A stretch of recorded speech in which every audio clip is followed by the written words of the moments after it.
ఇప్పుడు బాప్తిసం పొందిన అందరికీ ఈ మాట వర్తిస్తుంది కదా. మనం అందరూ కూడా దేవుని యందు విశ్వసించాము. రైట్, 8వ వచనం, ఈ మాట నమ్మదగినది గనుక దేవుని యందు విశ్వాసం ఉంచిన మీరంతా సత్క్రియలను శ్రద్ధగా, మాట నోట్ చేసుకుని అందరూ, సత్క్రియ చెప్పండి. ఏంటి మంచి క్రియలు అంటే? దాన ధర్మాలు చేయడం, అలా చేయడం, ఇలా చేయడం, ఇదే సత్క్రియ అనుకుంటారు చాలామంది. సత్క్రియలు అంటే అదే. ఒక మనిషి ఆత్మను పాతాళ అగ్నిగుండం నుంచి లాగరట. యోధపత్రికలో మాట తెలుసు, 22వ వచనం, 1వ అధ్యాయం ఉంటుంది, అది 22వ వచనం. ఒక కొందరినైనా అగ్నిలో నుంచి లాగినట్లు, యోధపత్రికలో 22వ వచనం చూడండి ఒకసారి. సందేహపడి వారిని కనికరం చూపుడి అగ్నిలో నుండి లాగినట్లు కొందరిని రక్షించండి. ఇప్పుడు మనం దేవుని వాక్యాన్ని ఎందుకు బోధిస్తున్నాం? ఫస్ట్ ఏముంది? మనకే కనికరం ఉంది. ఎలా పోతే నాకేంటి అనుకున్నాను అనుకోండి, అవసరం మనకి ఇదంతా? ఏమండి, ఎవడు ఎలా పోతే నాకెందుకండి? నా బైబిల్ నాకు తెలిసింది, నా జ్ఞానం నాకు వచ్చింది, నేను రక్షించబడతాను, దేవుడు మనసు నాకు అర్థమైంది, నేనేదో నా గదిలో నేను ప్రార్థన చేసుకుంటే చాలు అనుకునేవాడు దేవుని సంబంధి కాదు. ఏమన్నాడు దేవుడు? ఏమన్నా కనికరం చూపి అగ్నిలోంచి లాగినట్లు కొందరిని లాగమన్నాడు. అంతకు ముందు ఒక పాట మాట, సందేహపడు వారి నిమిత్తం అన్నాడు కదా. సందేహం అంటే ఏంటి? డౌట్. సందేహం అంటే డౌట్ రావడం. అరే వీడు అవునా కదా, మహేషే కదా, డౌట్. మహేష్ లాగానే ఉన్నాడు అన్నది అనుకోండి సందేహం. అలాగ ఉన్నాడా? డౌట్. ఇదంతా బాబు నువ్వు మహేష్వేనా అని అడిగాం. రూపమంతా అలాగే ఉంది, కానీ నడకల లేదు. నేను మహేష్ని అనడుకోండి, క్లారిటీ వచ్చేసింది కదా. అతనికే తెలనుకో, ఏమో నేను ఎవరిని అనడానికి కూడా గొడవ లేదు, మూసుకుని వచ్చేస్తాం, నోరు మూసుకుని. ఇంకా ఇప్పుడు దేవుడు అంటున్నాడు సందేహపడు వారు. ఏం సందేహపడుతున్నారు వాళ్ళ మీద ఎందుకు కనికరం చూపించాలి? నిజంగా రక్షించబడడానికి వాళ్ళు సందేహపడితే, బాగా వినాలి, నిజంగా వాళ్ళు రక్షించబడడానికి, దేవుని దగ్గరికి రావటానికి, దేవుళ్ళు ఎదగటానికి వాళ్ళు నిజంగా సందేహాలు పడితే, నాకు తెలుసుకోవాలందని నపుంసకుడైనటువంటి అతనిలాగా, ఐథియోపియుడైనటువంటి నపుంసకుడు ఉన్నాడే, అతను ఎక్కడి నుంచి వస్తున్నాడట? ఎక్కడి నుంచి ఎక్కడికి వస్తున్నాడు? గాజాకి ఇశ్రాయేల్ దేశానికి యుద్ధం జరిగిందా లేదా? ఏం మర్చిపోతాడంటే, గాజా నుండి యెరూషలేముకి వస్తున్నాడట. అతనిది గాజా ప్రాంతం, అక్కడి నుంచి వస్తున్నాడు.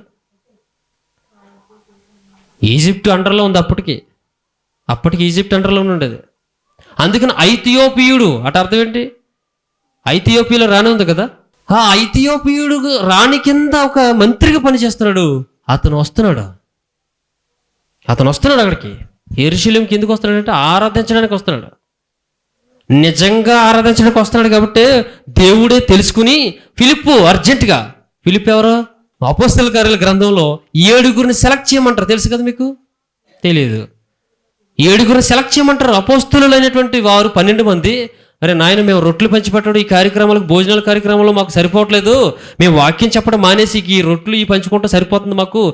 మీలోనే జ్ఞానముతో నిండుకొనిన వారు, ఆత్మతో నిండుకొనిన వారు, మంచి పేరు పొందడం ఉంటుంది అక్కడ 6వ అధ్యాయంలో వచ్చారు. అందులో 7, అందులో ఫిలిప్ ఉంటాడు.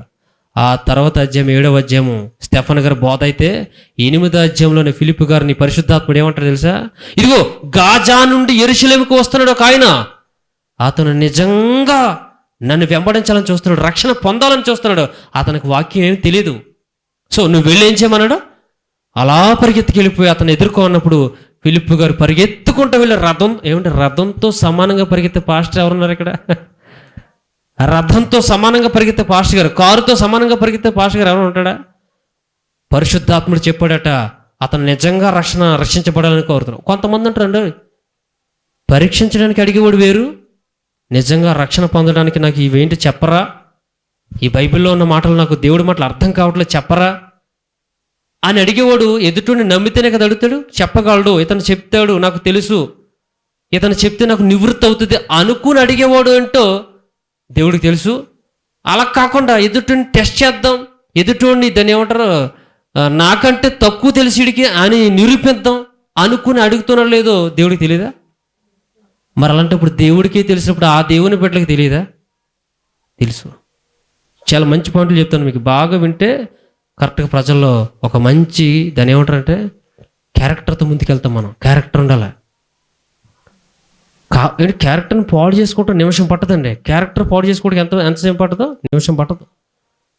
ఆ క్యారెక్టర్ సంపాదించుకోవడానికి జీవితకాలం సరిపోదు. తమ్ముడు అవునా కదా? క్యారెక్టర్ పాడు చేసుకుంటే చాలు. ఒక్క అమ్మాయి విషయంలో ఏదైనా చిన్న తప్పు చేసేసాడంటే అంతే. అయ్యో ఈ మొన్నటి వరకు ఎంత మంచోడండి, గత 30 సంవత్సరాలు చూస్తాను ఈ కుర్రోడు ఎంతో మంచోడండి, ఒక్క విషయంలో ఏదో పొరపాటు చేసిద్ది, తప్పు అయిపోయా ఊరంతా తెలిసిందంటే అంతే, ఇక నాశనం అయిపోయినట్టు అంతే. మళ్ళీ నువ్వు తెచ్చుకుందామని ఎంత ప్రయత్నించినా ఆ మచ్చ అనేది అలా అంత చూపిస్తుంటుంది నీలో నిన్ను. ఇప్పుడు సందేహపడి వారి నిమిత్తం కనికరించబడ్డానంటే అందరు సందేహపడిపోవడాలు వేరు, నిజంగా దేవుడి రక్షణలోకి రావాలని సందేహపడేవారు వేరు. ఎంత క్లియర్గా ఉంది. పరిశుద్ధాత్ముడు అతని సందేహాన్ని, నేను చదువుతున్నది ప్రవక్త గురించా వేరొకరి గురించి అని అడిగాడు లేదా? నువ్వేం చదువుతున్నట్టు? యెషయా గ్రంథం చదువుతున్నాను. 53వ అధ్యాయం చదువుతున్నాను పాత నిబంధనలో. ఇది ఎవరి గురించి రాయబడింది? ఫిలిప్పు అని అడిగినప్పుడు ఫిలిప్పు గారు అప్పుడు అదంతా చెప్పి క్రీస్తు ప్రభుని పరిచయం చేసి ఈయన రక్షకుడు, ఆయన గురించి అంతా రాయబడిందని ఆయన బోధిస్తున్నప్పుడు ఆయన ఏమంటాడు తెలుసా? నాకు ఎవడైనాను దారి చొప్పని ఎడలా నేను ఎలాగ తెలుసుకుంటాను? ఆడు నిజం అంటే అతను నిజమైనటువంటి అభిలాష, అతను నిజమైనటువంటి అన్వేషి, సత్యం తెలుసుకోవాలనేటువంటి అన్వేషి. ఫిలిప్పు గారిని పరీక్షిద్దామని ఎటకారులాడే మనిషి కాదు. పౌలు గారిని పరీక్షిద్దామని ఎటకారులు అడిగేటువంటి మనుషులు కాదు. ఓకే, నీకు అతను చెప్తాడని నమ్మకం లేదా? అతను అడక్కో. అర్థం పాయింట్. మీరైనా గుర్తుపెట్టుకుని, మీరు కూడా ఎదుటి వాళ్ళని అలాగ ఉండకూడదు. ఎవరు కూడా మీరు నిజంగా అడిగితే దేవుడే చెప్పేస్తాడు అతనితో. గుర్తుపెట్టుకుని మనం ఆత్మ సంబంధులంగా ఉండాలి, భౌతిక సంబంధాలుగా ఉండకూడదు. ఒకవేళ నీకు ఏదైనా సందేహం వచ్చిందనుకోండి, నువ్వు పలానా అన్నయ్య ఎవరో చెప్పగలరు, పలానా దైవ సేవకుడు ఎవరో చెప్పగలరు అని అడుగు. నీకు నమ్మకం ఉంటుంది కదా ఆయన చెప్పగలడు, నీ దగ్గర సబ్జెక్ట్ ఉన్నది, ఒకవేళ చెప్పగలడు అని నీకు నమ్మకం ఉంటే అడుగు. పరీక్షించడానికి ఎవరు అడగకూడదు. గుర్తుపెట్టుకోండి, ప్రతి ఒక్కరిని గౌరవించాలి.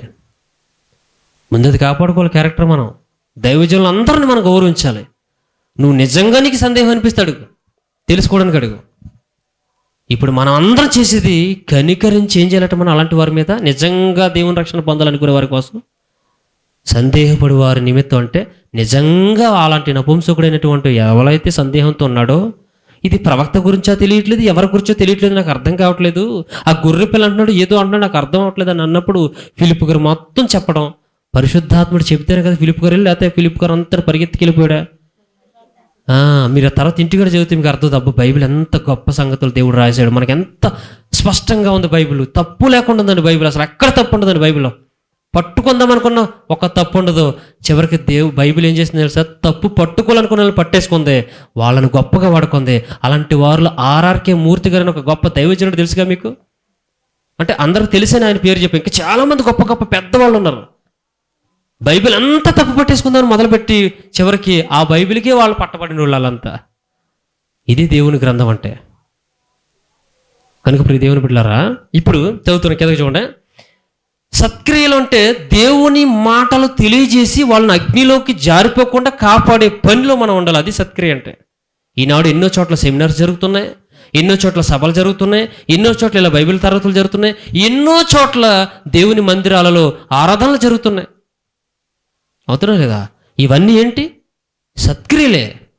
దేవుని పరిచర్య జరుగుతున్నా అంటే సత్యమైన పరిచర్య జరిగే ప్రతీది కూడా సత్క్రియే. అసత్యం చెప్పే వారి గురించి మాట్లాడట్లేదు నేను, సత్యమైన మాటలు దేవునికి ఉన్నట్టుగా మాట్లాడే వారి గురించి దేవుడు చెప్తున్న సత్క్రియ. ఆ పనిలో మీరు ఎవరున్నా సరే ఆ సత్క్రియలో మీరు కూడా భాగం ఉంది. ఇప్పుడు ఈ పరిచర్యలో కానీ లేకపోతే ఎక్కడ జరుగుతున్న సత్య సంబంధులు వాళ్ళు బోధించే ప్రకటనలో కానీ వాళ్ళ సేవ పరిచర్యలో కానీ మీరు ఏ చిన్న ఇంత చీపురు అలా వేసి తుడిచినా మీరు సత్క్రియలో ఉన్నట్టే. ఏ చిన్న పని సహకరించినా మీరు సత్క్రియలో ఉన్నట్టే. అందరూ కూడా ఇప్పుడు అలాంటి సత్క్రియలు చేస్తున్నట్ట. కిందకి శ్రద్ధగా చేయటం యందు మనసుంచినట్లు నీవి సంగతులను గూర్చి ఎలా చెప్పమన్నాడు? దృఢంగా చెప్పమన్నాడా లేకపోతే లూజుగా చెప్పమన్నాడా? ఉంది అక్కడ. దృఢముగా చెప్పుచుండవలనని కోరుచున్నాను. చెప్పి సుధులేమన్నా చెప్తూ ఉండాలగా. చెప్పిందే చెప్పు మళ్ళీ గుర్తు చేయి, వాళ్ళని ఎలర్ట్ చేయి. అస్తమానం కొత్త సబ్జెక్టులే చెప్పరు, చెప్పినవైనా చెప్తుంటారు. ఎందుకంటే నన్ను మర్చిపోతావు, నిన్ను మళ్ళీ దృఢపరచాలి, నిన్ను మళ్ళీ లేవనెత్తాలి, నిన్ను మళ్ళీ దేవుళ్ళ రేపాలి. అంతేనా? ఇక అస్తమానం కొత్త అంటే మనిషి యొక్క జ్ఞానం ఎంతవరకు ఆలోచిస్తే కొంతవరకు ఉంటాడు. నువ్వు ఆధ్యాత్మికంగా ఆత్మీయంగా ఎదుగుతుంటే దేవుడే నీకు కొత్త రుచి దేవుని గ్రంథం నుంచి తెలియజేస్తాడు. ఇక 9వ వచనం చూద్దాం. కోరుచున్నాను ఇవి మంచివియు మనుషులకు ప్రయోజనకరమైనవి అని ఉన్నవి అన్నాడు కదా. ప్రయోజనకరమైన గానీ అన్నాడు, ఒక మాట అన్నాడండి. గానీ అవివేక తర్కములను, వంశావళులను, కలహములను, ధర్మశాస్త్రమును గూర్చిన వివాదములను నిష్ప్రయోజనమును వ్యర్థమునై ఉన్నవి గనుక వాటికి దూరంగా ఉండుము. తీతు నా కుమారుడా, నువ్వు పలానా వాటికి దూరంగా ఉండు. దేనికి దూరంగా ఉండమన్నాడు? అవివేక తర్కములు. ఇలా చూడండి, అవివేక తర్కములు. తర్కం వద్దనలే. ఇలా చూడండి, తర్కం వద్దనలేదు, అవివేక తర్కం వద్దన్నాడు. నోటీస్ పాయింట్, బాగా చదవాలి.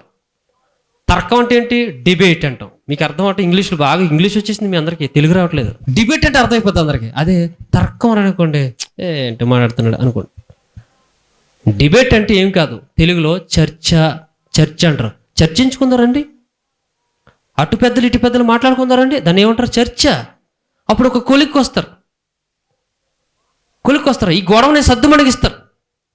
కుర్రోళ్ళు ఎందుకు కొట్టేసుకున్నారో, ఏదో కొట్టేసుకున్నారండి, సరేలే మీ వాడు ఏంటి ఏదో అన్నాడట, ఈడు ఏదో అన్నాడట, మొత్తం కొట్టేసుకున్నారు, రండి కూర్చుని మాట్లాడుకో, చర్చించుకుంటారు. ఆడు తప్పులేంటి ఈడు తప్పులేంటి, వాడు ముందు ఎవడు ముందు అన్నాడు, ఈడు ముందు అన్నాడు, వాడు చేయి ముందు లేచి కొట్టాడా లేకపోతే ఈడు కొట్టాడా, మొత్తం మీద ఏం జరుగుతుంది అక్కడ? ఒక చర్చ జరుగుద్ది.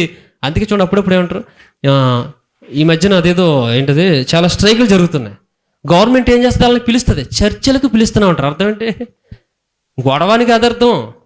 చర్చ అంటే రండి, మీ వివాదం మా వివాదం తీర్చుకుందాం, మాట్లాడుకుందాం రండి, పిలుస్తారు. ఇప్పుడు ఇదేంటి? అవివేక తర్కం. వివేకంతో తర్కించు.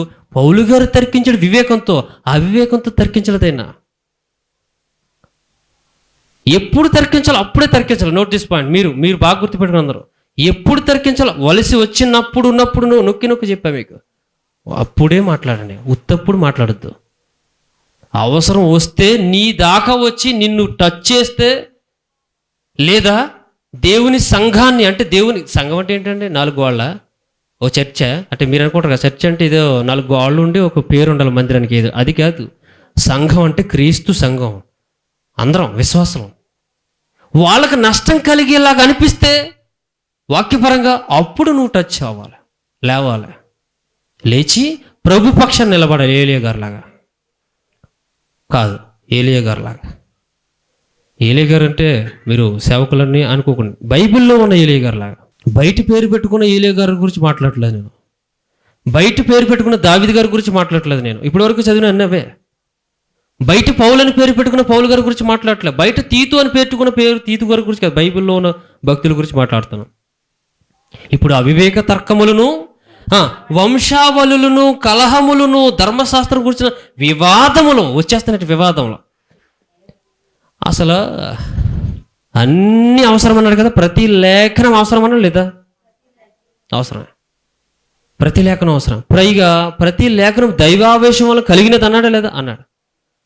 నువ్వు వివాదం లాగా పెట్టుకోకు, దేవుని గూర్చిన గొప్పతనం చెప్పాలని ప్రయత్నించు, దానివల్ల నష్టం వస్తుందని ఆపే. చాలా బాగా వినలేదు, లేకపోతే అర్థం కాకపోతే మొత్తం తలకిందులు అయిపోద్ది. మళ్ళీ మనకు కూడా కొంతమంది ఏం చేసుకుంటారు, మరకేసేసుకుంటారు. ఇంకా ఈడు కూడా అంతే అని వేసి పెడతారు. ఇంకా మరక మంచిదే, సర్ఫ్ ఎక్సెల్ ఉంది అనకండి, మన దగ్గర ఏం లేదు ఇంకా సర్ఫ్ ఎక్సెల్ గట్రా. ఇప్పటికీ కడుక్కోలేక చాలామంది ఉన్నారు తెలుసా, సర్ఫ్ ఎక్సెల్ పనిచేయట్లేదు వాళ్ళకి. చాలామంది ఉన్నారు ప్రపంచంలో, సత్యం తెలుసు అనుకునే ప్రపంచంలో. ఇండియా గురించి మాట్లాడలే, ఆ మరకంటి చేసుకుని ఇంకా కడిగేసుకున్నాం అనుకుంటే పాపం జనాల దృష్టిలో కడుగుపట్టలే. అవివేక తర్కాల జోలికి పోకూడదు. 2 వంశావళి జోలికి వెళ్ళకూడదని కాదు, వెళ్ళు, దానివల్ల వివాదాలు తేకు. వంశావళి చెప్పాలా వద్దా? యేసుక్రీస్తు వంశావళి చెప్పాలి.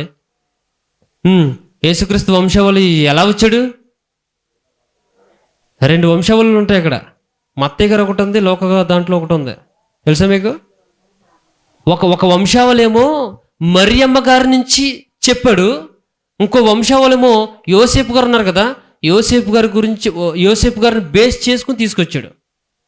2 వంశావళులు తీసుకొచ్చాడు అక్కడ. అంటే మా అత్తయ్య గారు చెప్పిందేమో మరియ గారి గురించి, లోకా గారి తీసుకొచ్చిందేమో ఇలాగ యోసేఫ్ గారి గురించి తీసుకొచ్చాడు.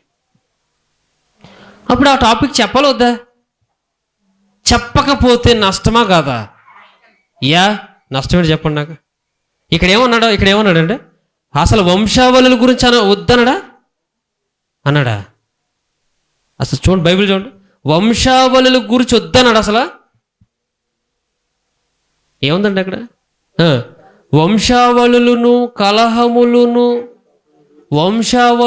కలహములను కలహం వచ్చేస్తుంది అనుకోండి, అతనైనా సైలెంట్ అయిపోయి నువ్వైనా సైలెంట్ అయిపోయి ఊరుకోకే, ప్రేమ చల్లారిపోద్ది, మధ్యలో ప్రేమ పోతుంది. చెప్పేసి వదిలే, ఇలా చూడండి, చెప్పేసి వదిలే, నీకు దాని గురించి రేజ్ అయిపోయి ఏదో అన్నట్టుగా చేసేస్తే అది ఏమవుతుంది? కలహానికి దారితీస్తుంది. ఒకసారి నువ్వు చెప్పాలి కదా సత్యం. ఎవడైనా తప్పు చేస్తే 1-2 సార్లు బుద్ధి చెప్పాడు, వదిలేయమన్నాడు దేవుడు, అన్నాడా లేదా? చెప్పు వదిలేమన్నాడు. సంఘం ఎదుట చెప్పు వదిలే. ఆయన మారలేదనుకో, వదిలేయండి అంతే. వదిలేమన్నాడు, పట్టుకుని ఏలాడమన్నాడా? ఏలాడకండి. చెప్పాం సత్యం సత్యం సత్యం చెప్పు, అయినా వినట్లేదు, వదిలేయండి అంతే అంతే. వాళ్ళని వదిలేయండి. నువ్వన్నా వాళ్ళకి దూరం అయిపోలే, లేకపోతే వాళ్ళన్నా నీకు దూరం అయిపోలే, అంత రెండిట్లు ఎదురు జరిగిపోలే. లేకపోతే ఇద్దరు ఏమైపోతుంది? డిష్యం అయిపోద్ది. ఆ డిష్యంలో వద్దన్నాడు దేవుడు. బైబిల్ చూడండి ఎంత చక్కగా క్లారిటీగా అర్థం చేసుకోవాలి. వంశావళులు ఎందుకు నష్టమో చెప్పనా? తెలుసుకోకపోతే. అసలు ఒక్కొక్కడు అంటాడు, అసలు యోసేపుకిని అసలు మరియకే పుట్టలేదు యేసుప్రభు, అసలు దావీదు వంశంలో నుంచి ఎలాగొచ్చాడు, ఇది తప్పండి అన్నాడు కూడా బైబిల్ అంతా. ఏమవుతుంది? మీరు చెప్పాలి వద్దా? ఎవడో అంటాడు, కనీసం వాడెవడో అన్యుడు, దేవుడు తెలియనుడు అన్నాడు అనుకోండి, అని పక్కన పెట్టండి. పోనీ మనోళ్ళకైనా మనం క్లారిటీ చెప్పుకోవాలి కదా స్పష్టంగా. నాయన మన దేవుడు ఇంత గొప్పడు అన్నట్టుగానే దావీదు వంశంలోనే వచ్చాడు, యోధా గోత్రంలోనే పుట్టాడని చెప్పుకోవాలా వద్దా? నీకన్నా తెలియాలి కదా. మీ ఇంట్లో సంగతులు నీకన్నా తెలియాలి, బయటోడి సంగతి నీకెందుకులే. కానీ పోనీ మన గురించి మనమన్నా తెలుసుకోవాలి, మన దేవుడి గురించి మనమన్నా చెప్పుకోవాలా, తెలుసుకోవాలా వద్దా? తెలుసుకొని తీరాలి. లేకపోతే నువ్వు కూడా ఏమో తెలుసా, తప్పేమో బైబిల్, డౌట్ వచ్చేది, బైబిలే తప్పేమో అనిపించదు. ఏదో ఒక టైంలో ఎవడో ఒకటి ఎక్కిస్తాడు. ఆ ఎక్కించినప్పుడు నిజమేనా, ఇక్కడేమో మా అత్తయ్య గారు ఎలా రాశాడా, అక్కడేమో మా లోకా గారు ఎలా రాశాడా అంటే మొత్తం తేడా ఉందంటే బైబిల్ ఏంటి ఇలా ఉందంటే, అసలు ఒకదానికి ఒకటి పొంతం లేదు, కలుగట్లేదేంటి. అక్కడేమో హేలీకి పుట్టాడని ఉంది, ఇక్కడేమో ఇంకొకటి యాకోబుకు పుట్టాడని ఉంది, ఇదేంటి ఇలా ఉందేంటి. ఏమైపోతాం మనం? బైబిల్ తప్పు అనేస్తాం, చివరికి తప్పు అనిపించేది. ఇక ఇది కూడా అందరిలాంటి దాని గురించి జాయిగా మెల్లిగా ప్రార్థనకు రావటం మానేస్తావు, మెల్లిగా బయటికి వెళ్ళిపోతావు, ఫ్రెండ్స్ అంటావు, అదంటావు ఇది అంటావు, చివరికి చర్చికి వెళ్ళే వాళ్ళారా అంటావు బయట ఉండి. నువ్వు వెళ్ళవేక, మీరు చర్చికి వెళ్ళే వాళ్ళారా, హాయ్ బాగా ఉన్నారా అంటాడు, ఇక పైకి బయటికి పోతాడు. ఇక అంటే దేవుళ్ళలోంచి సత్యం నుంచి బయటికి పోతాడు. ఇంకా అందుకోసమైనా చెప్పాలి నువ్వు, ప్రతి లేఖనము ఉపదేశించుటకు అని ఉందా లేదా? చాలు. గొడవ కోసం రెడీ అవ్వకో. సత్యం చెప్పడానికి గొడవ వచ్చినా ఒకసారి చెప్పేసి మానే. అర్థమైంది మీకు పాయింట్? క్యారెక్టర్ పాడు చేసుకోకూడదు. మనం క్యారెక్టర్ పాడు చేసుకోకూడదు. పాడు చేసుకుంటే తిరిగి రాదు, తెచ్చుకోలేం. దావీదు గారు అలాగే బత్షెబ విషయంలో చేశాడు. ఇప్పటికీ చెప్తున్నామో లేదు మనం? ఆ ఒక్క విషయంలో మచ్చబడిందా లేదా? మచ్చబడిపోయింది. చంపించేసాడు లేదా తన భర్త, ఆ ఊరియని చంపించేసాడు లేదా, బత్షెబ భర్తను చంపించేశాడు. ఇప్పటికీ చెప్తున్నావు లేదా? పోద ప్రియులారా. అందుకని వంశావళులను కలహములను ధర్మశాస్త్రమును గూర్చిన వివాదములను నిష్ప్రయోజనం అయ్యా, నిష్ప్రయోజనం. ఇంకా దాని గురించి ఎక్కువ పంచాయతీలు పెట్టకండి. చెప్పాల్సిన సంగతులు చెప్పు. వింటారు, వినకపోతే ఇందాక అన్నాను కదా, చెవులు మూసుకుని పక్కకు వచ్చేసి గదిలోకి వెళ్ళి ప్రార్థన చేయాలి తల గురించి. అంతకుమించి ఏం చేయగలం చెప్పండి? నిజంగా ఒకవేళ మనలో మనం అంటే ఇంకేం చేయగలం? నమ్ము అంటే నమ్ముతాడా? నేను చెప్పిందా కరెక్ట్ అని నమ్ముతాడా? నమ్మనప్పుడు మనం ఒకసారి చెప్పు, 1-2 సార్లు చెప్పండి, వదిలేండి. తక్కువ చేసి మాట్లాడకూడదు. దైవజనులు ఎవరైనా కూడా పెద్దవారిని ఎప్పుడు కూడా తక్కువ చేసి మాట్లాడకూడదు. చెప్పాలి. వినకపోతే ఇంకా వాళ్ళ ఇష్టం అంతే. వాళ్ళు ఎంత పెద్దవాళ్ళు అయినా సరే దేవుడి ముందు చిన్నోళ్ళే. మనకి వాళ్ళకి వయసు ఉంటుందేమో కానీ దేవుడి ముందు ఉండదు.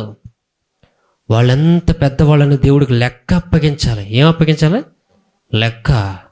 కాపరులారా, నేను తండ్రినైతే నాకు రావాల్సిన ఘనత ఏమైనా, మలకి గ్రంథం తెలుసుగా మీకు? మలకి ప్రవక్త చేత రాశాడు లేదా? నాకు రావాల్సిన ఘనత ఏమైనా, నేను యజమానునైతే నాకు దక్కవలసినటువంటి ఘనత ఏమైపోయింది అన్నాడు లేదా? వీళ్ళందరూ సేవకులతో అన్నాడు. కాబట్టి ఈ అసత్యములో ఎవరైతే ఉంటారో వారి జోలికి అసలు ఇంకోటి 10వ వచనం చూడండి. నిష్ప్రయోజనం అన్నట్టు, నిష్ప్రయోజనం. చాలామంది దీన్ని ఎలా చెప్తున్నారంటే ఇవన్నీ వేస్ట్, నిష్ప్రయోజనం మాట ఒకటి తీసుకుని ఇవన్నీ వేస్ట్ అసలు. ఇప్పుడు మరి ఇక్కడ ధర్మశాస్త్రం కూడా వద్దని ఉంది, అక్కడ ఉందా లేదా? అంటే వాళ్ళ ఫీలింగ్లు, వాళ్ళు చదివే విధానం ఎలా ఉంది? ధర్మశాస్త్రమును గూర్చిన అని ఉందా, వివాదములను. మరి ధర్మశాస్త్రాలు ఏమున్నాయండి? పంచకాండాలు ఉన్నాయి లేదా? ఆదికాండం, నిర్గమకాండం, లేవికాండం, సంఖ్యాకాండం, ద్వితీయోపదేశకాండం. 5 వద్దా మరి? 5 లేకుండా నీకు అబ్రహం గారు ఎలాగొచ్చారు మరి? 5 లేకుండా ఇస్సాక్ గారు ఎలా వచ్చారు మరి? యాకోబు గారు ఎలా వచ్చారు? ఇశ్రాయేల్ ప్రజలు ఎలా వచ్చారు? నిర్గమకాండంలో చరిత్ర అంతా ఎలా వచ్చింది? అది వద్దా మనకి? వద్దా? మరి వాళ్ళ చదివిన విధానంలో చూస్తే ఇక్కడ ఏముండదు? ధర్మశాస్త్రమును కూర్చిన వివాదములను నిష్ప్రయోజనం. మరి అబ్రహం గారి గురించి మరి చాలా వివాదాలు బయట ఉన్నా తెలుసా? ఇప్పటికీ కొట్టుకు చచ్చిపోతున్నారు. గాజా ఎన్ని ఏంటనుకున్నారు గొడవలు? మామూలు గొడవలు కదా, అది బాంబులు పేలు చేసుకుని తుక్కు తుక్కు తుక్కు తుక్కు అయిపోయారు ప్రజలు. మాంసం ముద్దలు చెదిరిపోయాయి దేశం అంతా. తెలుసు కదా తమ్ముడు, కరెంట్ అఫైర్ అది మొన్నటిదాకా. మనం ఇప్పటికే ఉన్న దేశాలు అవి కొట్టుకు చచ్చిపోతున్నారు. అది పరిస్థితి. వద్దంటే ఇప్పుడు మనకు కూడా అసలు మనం ఎవరో తెలియాలి కదా, మనకి వాళ్ళెవరో తెలియాలి, మనం ఎవరో తెలియాలి, చరిత్ర ఏంటో తెలియాలి. అర్థం చేసుకుని దేవుడు అబ్బాయి ఎంత గొప్పోడు అనుకోవాలి. ఇవన్నీ తెలుసుకోవాలి. కాకపోతే గొడవలు పెట్టుకోవడానికి మాత్రమే కాకుండా దేవుని పిల్లల్ని రక్షించడానికి ఇది వాడండి. మీరు దేవుని పిల్లలు రక్షించడానికి ఇవన్నీ చెప్పండి. వింటారా వినకపోతే వదిలిపడండి, అంతే. వదిలిపడండి. ఒకవేళ నిన్నే వదిలిపోయేడు బయటకు అనుకున్నా పర్లేదు. నా నిమిత్తం, ఏ నిమిత్తం? యేసుప్రభు నా నిమిత్తం జనులందరూ మిమ్మల్ని హింసించిన, నిందించిన, ఏం చేసినా ఆనందపడండి. ఏం పడాలి మనం? బాధపడకండి, దుఃఖపడకండి. ఏం పడాలి మనం? నన్ను తిట్టుకోండి, ఏమని అనుకోండి. నేను నా తండ్రి కోసం నిలబడ్డాను, అది నా తండ్రికి తెలుసు, నాకు తెలుసు, అంతే అనుకోండి. అంతే. మీరు నిజంగా వస్తే, నిజంగా తండ్రి కోసమే నిలబడితే మీ మనసులో అనుకోవాలి ఒకటే, నేను నా దేవుని కోసం నిలబడ్డాను, వీళ్ళందరూ నన్ను ఏమనుకున్న పర్లే, సంతోషించమన్నాడు, అమితానందపడమన్నాడు. కాబట్టి ఇప్పుడు ఈ ప్రసంగం ఇందులో ఏమైనా ఒకవేళ నా ప్రయోజనం కోసం ఉందా? ఇందులో ఈ ప్రసంగంలో ఎక్కడైనా నా ప్రయోజనం కోసం ఉన్నట్టుగా ఉందా? మన జీవితాలు మెరుగుపడటం కోసం చెప్పిన సంగతులాగా బైబిల్ ఎంత గొప్పదా? ఏ తప్పు బైబిల్లో ఉండదా? ఉండదు. ఖచ్చితంగా ఉంటుంది. బైబిల్ కరెక్ట్గా ఉంటుంది, నిజం. దాన్ని నిరూపించడానికి చెప్పిన ప్రసంగం ఇదే. బైబిల్లో తప్పులు ఉండవు, ఖచ్చితంగా ఉంటుంది. అది నిరూపించడానికి నువ్వు దేవుని కుమారుడిగా, కుమార్తెగా బయలుదేరాలి. అదే నీ పని. అది తండ్రి సంతోషించే పని. అందరం కూడా ఆ పనిలో ఉండి ప్రభువుని సంతోషపరచాలి. ఇంకా దీనికి సంబంధించి ఇంకేమైనా ఆ మాట కూడా చూడండి. 10వ వచనం. మతభేదములు కలిగించు మనుషునికి 1-2 మార్లు బుద్ధి చెప్పిన తరువాత, అదే దాని కింద ఉంది, ఉందా లేదా? 1-2 మార్లు బుద్ధి చెప్పిన తర్వాత వారిని విసర్జించమన్నాడు, అంతే. అది పెద్దవాడైనా చిన్నవాడైనా, పెద్ద పేరున్న సేవకుడైనా, పెద్ద పేరున్న దైవజనుడైనా, లేకపోతే మామూలు సాధారణ దైవజనుడైనా, లేకపోతే మామూలు కుర్రోడైనా, లేకపోతే మామూలు సాధారణ వ్యక్తి అయినా విసర్జించబడండి. 1 లేకపోతే 2 మార్లు చెప్పండి. మీరు చెప్పాలనుకున్న సత్యం చెప్పేసేయండి. వినట్లేదా? వదిలిపడండి. అలా విసర్జించమనండి. విసర్జించడం అంటే ఎప్పుడు వాడతాం? చెత్త మాట చెత్తదని కాదు, చెత్త విషయంలో అంటే చిచ్చి ముట్టుకోం, ముక్కు మూసుకొని అలా పడేనట్టు, అంతే. అంత చెప్పాడు దేవుడు. కాబట్టి సత్యానికి వేరుగా మనం ఏమి చేయకూడదు. సత్యానికి పోరాడేటప్పుడు ఎన్నో వస్తాయి. ఎంతోమంది కలహబుద్ధి కలిగినటువంటి సహోదరులు కూడా ప్రవేశిస్తారు. వారి విషయంలో కూడా మనం తెలివిగా, ఆత్మ సంబంధాలుగా ఉండాలి. అలా ఉండి దేవుని రాజ్యంలో ప్రవేశించాలని మనం చేస్తూ, ఇంకా ఏమైనా డౌట్స్ ఏమైనా ఉంటే కనుక ఈ సబ్జెక్ట్కి సంబంధించి తర్వాత నన్ను అడగండి, ముగించుకుందాం. కళ్ళు మూసుకొని అందరూ కూడా ప్రార్థన చేద్దాం. మహాపరిశుద్ధుడు అయిన మా తండ్రి, ప్రేమగలైన మా ప్రభువా, నీకు వందనములయ్యా, స్తోత్రం తండ్రి. కనికర సంపన్నుడా, కూడి వచ్చిన నీ బిడ్డలందరూ నీ సత్యమైన మాటలు వినడానికి శ్రద్ధ కలిగి ఆసక్తితో వచ్చారు ప్రభువా.